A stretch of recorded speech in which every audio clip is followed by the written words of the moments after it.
கொள்ளிடம் ஊராட்சி ஒன்றியத்திற்குட்பட்ட முதலைமேடு கிராமத்தில் தார் சாலை அமைக்கவும் தடையின்றி குடிநீர் வழங்க கோரியும் புதிய நீர்த்தேக்க தொட்டி அமைக்க வலியுறுத்தியும் கிராம மக்கள் கொள்ளிடம் ஊராட்சி ஒன்றிய அலுவலகத்தில் காலி குடங்களுடன் காத்திருப்பு போராட்டம் நடத்தினர். மயிலாடுதுறை மாவட்டம் சீர்காழி அடுத்த கொள்ளிடம் ஊராட்சி ஒன்றியத்திற்குட்பட்ட முதலைமேடு கிராமம் அண்ணாநகர் பகுதியில் 200க்கும் மேற்பட்ட குடும்பத்தினர் வசித்து வருகின்றனர். இப்பகுதியில் வசிக்கும் மக்களுக்கு கொள்ளிடம் கூட்டு குடிநீர் திட்டத்தின் மூலம் தினமும் குடிநீர் வழங்கப்பட்டு வந்துள்ளது.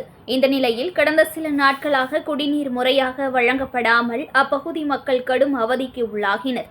இதுகுறித்து ஊராட்சி நிர்வாகத்திடம் கோரிக்கை விடுத்தும் எவ்வித நடவடிக்கையும் எடுக்கப்படாததால் ஆத்திரமடைந்த கிராம மக்கள் கொள்ளிடம் ஊராட்சி ஒன்றிய அலுவலகத்தில் காலி குடங்களுடன் காத்திருப்பு போராட்டத்தில் ஈடுபட்டனர்.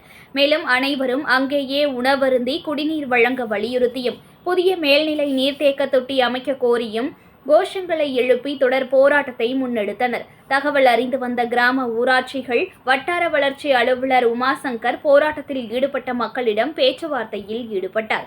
முடிவில் உடனடியாக தடையின்றி குடிநீர் வழங்கவும் விரைவில் மேல்நிலை நீர்த்தேக்க தொட்டி அமைக்க நடவடிக்கை எடுக்கப்படும் எனவும் புதிய சாலை அமைக்கப்படும் எனவும் உறுதியளித்தார். அதனை ஏற்று கிராம மக்கள் போராட்டத்தை கைவிட்டு கலைந்து சென்றனர்.